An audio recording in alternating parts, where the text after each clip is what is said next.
ओम पूर्णमदः पूर्णमिदं पूर्णात् पूर्णमुदच्यते पूर्णस्य पूर्णमादाय पूर्णमेवावशिष्यते। ओम शांति शांति शांति। नमस्कार मित्रों, आज की वीडियो में हम बृहदारण्यक उपनिषद के दूसरे अध्याय के पहले ब्राह्मण का जो 9वां मंत्र है उसका पाठ करेंगे। तो आइए देखते हैं कि ये मंत्र क्या कहता है। तो जो मंत्र वह कहता है, स होवाच गार्ग्यः, अर्थात तब वह गार्ग्य बोला, य एवायम आदर्शे पुरुष एतमेवाहम ब्रह्मोपासिति, अर्थात वह जो दर्पण में पुरुष है इसकी ही मैं ब्रह्म के रूप में उपासना करता हूँ। स होवाच अजात शत्रु, अर्थात तब वह अजात शत्रु बोला, मामैत अस्मिन् संवदिष्ठा, अर्थात मुझसे इसमें संवाद मत करो। रोचिष्णुर इति वा अहम एतम उपासिति, अर्थात प्रकाशित ऐसे ही मैं इसकी उपासना करता हूँ। स य एतमेवम उपास्ते रोचिष्णुर ह भवति रोचिष्णुर ह अस्य प्रजा भवति, अर्थात वह जो इस प्रकार इसकी उपासना करता है वह प्रकाशित ही हो जाता है, प्रकाशित ही उसकी प्रजा होती है। अथो ये सन्निगच्छति, अर्थात और जो एकता को जाता है। सर्वांस तान अतिरोचते, अर्थात सब उसके द्वारा ही प्रकाशित होता है। तो यहाँ पर अब हमें बताया जा रहा है कि जो बालाकी गार्ग्य थे उन्होंने बोला कि ये जो दर्पण में पुरुष है इसकी मैं ब्रह्म के रूप में उपासना करता हूँ। तब अजात शत्रु ने कहा कि नहीं, ऐसी बात नहीं है, ये जो है इसकी उपासना मैं प्रकाशित के रूप में करता हूँ, और जो इसकी इस प्रकार से उपासना करता है वह प्रकाशित हो जाता है और एकता को जाता है और सब उसके द्वारा ही प्रकाशित होता है। तो यहाँ पर दर्पण पुरुष के विषय में बताया जा रहा है। तो दर्पण पुरुष अर्थात वह पुरुष जो कि दर्पण में प्रतिबिंबित हो रहा है। तो यहाँ पे इससे जो बात हमको बताई जा रही है वह वास्तव में जो प्रतिबिंब है उसके बारे में बताई जा रही है कि देखिए, जो ईश्वर का जो वास्तविक स्वरूप है वह तो प्रकाश स्वरूप है, परंतु मन में जब वह प्रकाश जो है जब वो प्रतिबिंबित होता है तो जो हमको दिखाई देता है वो जो पुरुष है उस विषय में यहाँ पे बताया जा रहा है। तो ये जो हमारा अस्तित्व है, इस अस्तित्व में जो हमको अनुभव में होता है वह अनुभव में जो हो रहा है वह सब प्रतिबिंब है वास्तव में। और वह प्रतिबिंब कैसे है कि हमारे मन में प्रतिबिंबित हो रहा है वो। तो जो जैसे बोला जाता है ना कि भगवान जो हैं वह प्रकाश हैं और देवी जो हैं वह विमर्श हैं, ऐसा बोला गया है। जो कश्मीरी शैव जो हैं वो जो बोलते हैं जिस प्रकार से, तो वैसे ही बोलते हैं कि भगवान तो प्रकाश हैं, भगवान शिव, और देवी जो हैं वो विमर्श हैं।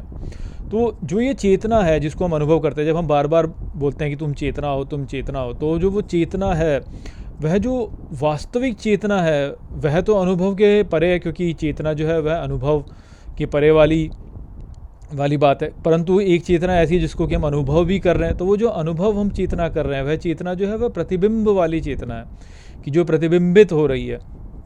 तो जो प्रतिबिंबित चेतना है उसके विषय में यहाँ पे बताया जा रहा है कि वह प्रतिबिंबित चेतना। तो जैसे जब हमारा मन जो है वह शांत हो जाए और उसमें कोई भी संकल्प ना उठे, और कोई भी संकल्प ना उठने पर और ना कुछ देखना, ना कुछ सुनना, ना कुछ करना, कुछ भी नहीं करना, कुछ भी अनुभव नहीं हो रहा है, तो वह जो अवस्था है वह प्रतिबिंबित चेतना है, वह प्रतिबिंबित चेतना है वास्तव में। और वह जो प्रतिबिंबित चेतना है वह प्रकाशित ही है ना।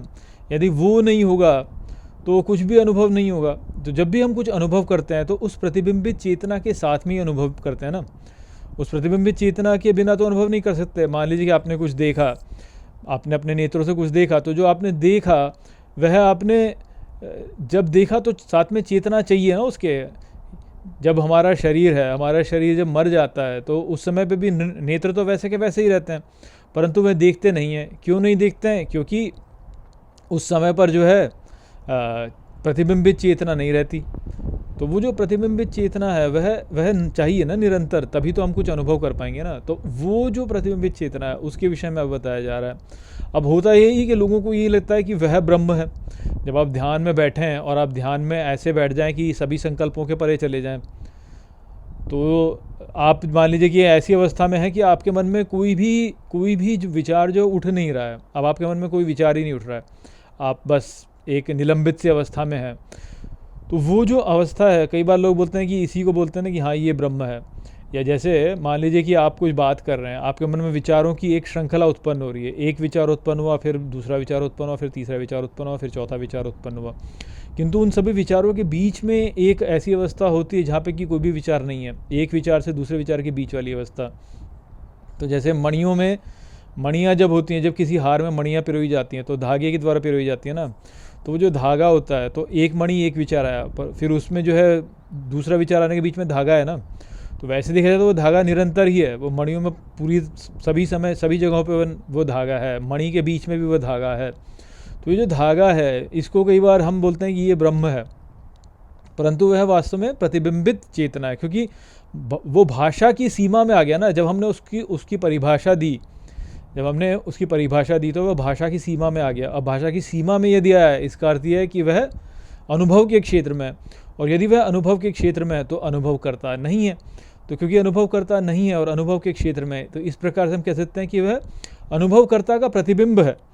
तो वह जो प्रतिबिंबित चेतना है उसको कई बार हम ब्रह्म समझ बैठते हैं, परंतु वह वास्तव में ब्रह्म नहीं है। क्यों? क्योंकि वह अनुभव के घेरे में है। जैसे हमने बोला कि ब्रह्म है, तो ब्रह्म भी वास्तव में भाषा में आ गया ना, और क्योंकि भाषा में आया इस कारण से जो है वह प्रतिबिंबित वाले भाव में आ गया, क्योंकि जैसी भाषा में आया वैसे ही अनुभव के क्षेत्र में आ गया। तो हम जब कुछ भी कहते हैं तो वह अनुभव के क्षेत्र में ही आ जाता है। तो कहते हैं ना कि ब्रह्म की सबसे अच्छी परिभाषा क्या है? मौन। परंतु मौन भी वास्तव में एक अनुभव ही है, और क्योंकि वह अनुभव है इस कारण से जो है वह वह प्रतिबिंब है वास्तव में। तो जो संपूर्ण सत्य है, जो पुरुष है, उसका जो प्रतिबिंब है केवल वह ही है जो कि अनुभव में आता है। जो क्योंकि जो पुरुष है वह अनुभव में आ नहीं सकता, वह अनुभव करता है, तो अनुभव के परे वाला है वो वास्तव में। तो जो भी कुछ अनुभव में आता है वह प्रतिबिंब में ही आता है। तो इस कारण से बोला जाता है कि जो दर्शन जो दर्पण में पुरुष है वह प्रकाशित है वास्तव में। तो उसको प्रकाशित माना जाता है कि जब कोई प्रकाश है और वह प्रकाश किसी पर पड़ेगा तभी तो उसका अनुभव होगा ना। परंतु जो वस्तु हम देख रहे हैं वह वास्तव में क्या है? प्रकाश का प्रतिबिंब ही है ना। जैसे अंधेरे में आप यदि जाएं और आप किसी वस्तु को देखना चाहते हो तो आप उस पर टॉर्च से प्रकाश डालेंगे, तो जो आप देखेंगे उसमें वह क्या होगा? वह उस टॉर्च से जले हुए प्रकाश का जो रिफ्लेक्शन है, का जो प्रतिबिंब है, वही होगा ना। तो इस प्रकार से वह प्रकाशित है ना। तो आप कभी उस टॉर्च को नहीं देख सकते हैं, आप केवल उस टॉर्च से उत्पन्न प्रकाश का जो प्रतिबिंब है उसको देख सकते हैं। या जैसे हमारे नेत्र हैं, नेत्र स्वयं को नहीं देख सकते हैं, नेत्र जो है वह सदा स्वयं को प्रतिबिंब में ही देख सकते हैं। तो इस प्रकार से हमको समझ में आता है कि जो ये दर्पण में पुरुष है वह वास्तव में प्रकाशित है, वह प्रकाशित है, वह स्वयं में प्रकाश नहीं है, वह स्वयं प्रकाश उत्पन्न करने वाला नहीं है, वह प्रकाशित है। इसीलिए चंद्रमा को जो है मन का रूपक माना गया है, द्योतक माना गया है, उसको मन माना गया है। क्यों? क्योंकि वह सूर्य के प्रकाश को प्रतिबिंबित करता है, उसका स्वयं का कोई प्रकाश नहीं है, केवल सूर्य के प्रकाश को प्रतिबिंबित करता है वह। परंतु उसको जो है चंद्रमा को जो है आनंद का रूपक भी माना गया है, क्योंकि आनंद इसी प्रकार से हो सकता है ना, प्रतिबिंबित चेतना में ही आनंद उत्पन्न हो सकता है। क्योंकि आनंद जो है वह स्वयं में भी एक अनुभव है, और अनुभव जो होगा वह सदा जो है प्रतिबिंबित चेतना में ही होगा।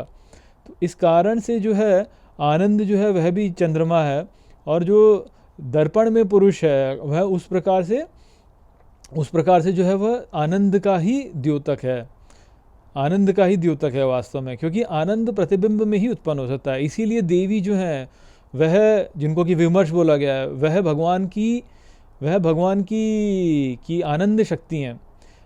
भगवान कृष्ण जो है उनकी आनंद शक्ति राधा रानी है, भगवान शिव की आनंद शक्ति जो है वह पार्वती माता है, और भगवान राम की आनंद शक्ति जो है वह सीता माता है। तो जो आनंद शक्ति है, जो आनंद है, वह प्रतिबिंब में ही उत्पन्न हो सकता है। स्वयं में तो अनुभव करता जो है वह कैसे आनंद करेगा? जैसे मीठे को चखने के लिए जो है मीठे से अलग होना पड़ता है ना। यदि मीठे ही हो जाएंगे तो मीठे को चखेंगे कैसे? यदि आप स्वयं मीठे हैं तो आपको मीठा दिया जाएगा तो आपको मीठे का कोई स्वाद ही नहीं होगा ना। मीठे का स्वाद तो आपको केवल तभी होगा जब आप मीठे से अलग होंगे। तो ठीक उसी प्रकार से जो है जो प्रकाश है, प्रकाश स्वयं के प्रकाश को अनुभव नहीं कर सकता, परंतु यदि प्रतिबिंब हो, यदि वहाँ पे कोई दर्पण हो और उसमें वह स्वयं को देखे, तब वह अपने प्रकाश को अनुभव कर सकता है। जैसे कोई सुंदर स्त्री है, सुंदर स्त्री जो है अपनी सुंदरता को स्वयं नहीं देख सकती जब तक कि उसके सामने जो है एक दर्पण न रखा जाए। जब दर्पण रखा जाएगा तभी वह अपनी सुंदरता को निहार सकती है, अन्यथा वो अपनी सुंदरता को निहार नहीं सकती। तो ठीक इसी प्रकार से भगवान कृष्ण जो है वो अत्यंत सुंदर हैं, किंतु अपनी सुंदरता को निहार नहीं सकते। वो अपनी सुंदरता को निहारते कैसे हैं? प्रतिबिंब में देख करके। उनके प्रतिबिंब में उनको कौन दिखाई देता है? तो वो जो है वह राधा रानी उनको दिखाई देती हैं। ठीक इसी प्रकार से भगवान शिव जो है वह अपनी सुंदरता को निहार नहीं सकते, किंतु दर्पण में जब उनको अपना प्रतिबिंब दिखाई देता है तो जो प्रतिबिंब है वह क्या है? तो वह प्रतिबिंब जो है वो माता पार्वती हैं। तो वो उस प्रकार से अपनी सुंदरता को निहारते हैं। तो ठीक इसी प्रकार से हमारा जो स्वरूप है वह अत्यंत सुंदर है। इसे तो भगवान शिव को सुंदरेश्वर कहते हैं ना, सुंदरेश्वर कहते हैं, अत्यंत सुंदर है, किंतु अपनी सुंदरता को देख नहीं सकते। देख केवल तभी सकते हैं जब अपनी सुंदरता को देखेंगे तो प्रतिबिंब में देखेंगे, और वहाँ पे उनको जो दिखाई देगा वो क्या है? तो वो माता पार्वती हैं। अर्थात भगवान शिव की सुंदरता जो है वो माता पार्वती ही है। इसीलिए तो माता पार्वती की जब पूजा की जाती है तो उनको बोला जाता है प्रतिभा।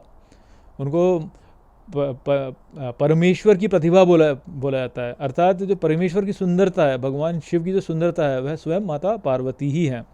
तो इसी प्रकार से हमारा जो स्वरूप है वह अत्यंत सुंदर है, और वो जो अत्यंत सुंदर स्वरूप है हमारा वह हमें कहाँ दिखाई देता है? तो जब हम अपने सभी संकल्पों को समाप्त कर देते हैं और अपने मन को शांत करके वहाँ देखते हैं, तो जो शांत रस हम अनुभव करते हैं, या स्वयं के प्रेम का जो रस हम वहाँ पे अनुभव करते हैं, वही वास्तव में वही हमारी सुंदरता है। तो इसीलिए यहाँ पे क्या बोला गया? यहाँ पे बोला गया कि जो इसकी उपासना करता है वो एकता को जाता है और सबको प्रकाशित करता है। इससे हम क्या समझ सकते हैं कि जब हम अपने इस स्वरूप को इस प्रकार से प्रतिबिंब में देख पाते हैं और उसका भान हमें होता है, तब हम आत्मा के आनंद को अनुभव करते हैं। हम अपने भीतर जो हमारा आनंद है स्वयं का, उस आनंद को अनुभव करते हैं, और वह जो आनंद है वह बहुत मीठा है। तो जो आत्मा का प्रेम है, उस प्रेम को हम अनुभव करते हैं वहाँ पर, अपने स्वरूप को देख करके अपने स्वरूप के ही प्रेम को अनुभव करते हैं, और तब जो है हम वो हो जाते हैं जो कि जिससे कि सभी प्रेम करते हैं, और इस प्रकार से सबको हम प्रकाशित करने वाले हो जाते हैं। हम उस चेतना को अनुभव कर लेते हैं जो कि सबके भीतर उत्पन्न है, सबके भीतर है। जैसे मेरा जो नाम है, मैं अपने नाम और अपने रूप से जब अपने आप को जोड़ता हूँ, तो मेरी वो जो चेतना है वह जो है अहंकार की ओर चली जाती है, परंतु यदि मैं इस नाम रूप को हटा दूं और केवल उस शुद्ध चेतना को अपने भीतर अनुभव करूं, तो नाम रूप के परे होकर के मैं आत्मा के आनंद को अनुभव करूंगा वहाँ पे। तो ठीक उसी प्रकार से हर व्यक्ति जो है वह जब अपने नाम रूप को हटा दे, अपने अहंकार को हटा दे, अपने नाम रूप को हटा दे, और वहाँ पे अपने आप को अवस्थित करे, उस प्रतिबिंबित चेतना को अनुभव करे अपने भीतर, तो वह उस आत्मा के आनंद को अनुभव करेगा। तो आत्मा का आनंद हर किसी के भीतर है। तो जब वो उसको अनुभव करेगा तो उसका जो तादात्म्य है वह उस ही से हो जाएगा, और उससे तादात्म्य होना अर्थात वो जो आनंद का स्रोत है जो कि सबके भीतर विद्यमान है, उसके साथ में वह व्यक्ति एक हो जाएगा। बड़े ही ये जो बातें हैं ये मैं आपको ऐसे भाषा से केवल बोल रहा हूँ, मैं आपको इस बात को समझा ही नहीं सकता, क्योंकि ये अनुभव वाली बात है। ये सीधे अनुभव के द्वारा ही समझी जा सकती है, कोई आपको इसको समझा नहीं सकता। वो आत्मा का जो आनंद है वो बिल्कुल ऐसा ही जैसे आप आम खाएं और फिर जो है आम के स्वाद को आप किसी को बताएं जिसने कभी आम नहीं खाया, तो समझा ही नहीं सकते। तो वो वाली बात है यहाँ पे। जैसे आरंभ में सबसे पहले अश्वमेध के विषय में बताया गया था बृहदारण्यकोपनिषद में, तो अश्वमेध में क्या बोला था कि मेरा बलिदान हो जाए। तो जो मेरा बलिदान हो जाए वह बलिदान ही वास्तव में आत्मा का आनंद है वास्तव में। पर अब इसको कैसे समझाया जाए? इसको थोड़ा सा मैं आपको ऐसे समझा सकता हूँ कि देखिए, जैसे जिससे हम प्रेम करते हैं उसके लिए जब हम कोई बलिदान देते हैं तो हमको उसमें एक आनंद अनुभव होता है। जिससे हम प्रेम करते हैं उसके लिए हम बलिदान देते हैं तो हमको उसमें एक आनंद होता है। जैसे कोई बॉयफ्रेंड किसी गर्लफ्रेंड से प्रेम करता है तो रात को जाग करके भी उसके लिए जो है कुछ लेकर के आएगा। मान लीजिए कि गर्लफ्रेंड जो है वो बॉयफ्रेंड से कहे कि मेरा रात को 12 बजे गर्लफ्रेंड जो है बॉयफ्रेंड से बोले कि मेरा समोसे खाने का मन हो रहा है, तो बॉयफ्रेंड जो है फाइट मार के बहुत प्रयास करके भी जो कहीं ना कहीं से जो है समोसा उसके लिए लेकर के आएगा, और उसको देने में जो है उसको आनंद आएगा। तो ये जो आनंद है ये आत्मा का ही आनंद है वास्तव में, जहाँ से ये आ रहा है। तो जब स्वयं के भीतर जो आत्मा को अनुभव करता है वो व्यक्ति, तो उसके प्रति ही उसमें जो है वह प्रेम उत्पन्न होता है। और वह आत्मा को जब सब में देखता है तो उसका जो भाव होता है वह सबके लिए बलिदान करने वाला हो जाता है। उसका भाव ऐसा हो जाता है कि मैं सबको प्रेम दूँ, मैं सबको सुख दूँ, मैं सबको आनंद दूँ। और उससे ऐसा नहीं होता कि उसको कुछ उसके लिए आनंद की कोई कमी होती है, उसके आनंद की में तो और वृद्धि होती चली जाती है, और वृद्धि होती चली जाती है, और वृद्धि होती चली जाती है। ठीक जैसे बॉयफ्रेंड गर्लफ्रेंड को के लिए रात को भाग करके जब समोसा लेकर के आता है और समोसा देने में जो गर्लफ्रेंड को उसको मुझे आनंद आता है, बिल्कुल वो वाला आनंद जो है व्यक्ति हर व्यक्ति के प्रति अनुभव कर सकता है जब वो इस अवस्था को प्राप्त करता है। तो वो यहाँ पे बताया जा रहा है कि वो जो आदर्श में जो व्यक्ति है, अर्थात जो दर्पण में जो व्यक्ति दिखाई देता है, दर्पण में जो पुरुष है, उसको जब व्यक्ति जान लेता है और उसको जान पाता है कि ये है, और वहाँ से आत्मा के आनंद को अनुभव करता है, तो उसकी वो वाली अवस्था हो जाती है। तो वो संदेश था यहाँ पर इस मंत्र में। आशा करता हूँ कि मैंने इस मंत्र को आपको ठीक प्रकार से समझा दिया होगा। चलिए इसी के साथ इस वीडियो को यहीं पे समाप्त करते हैं। नमस्ते।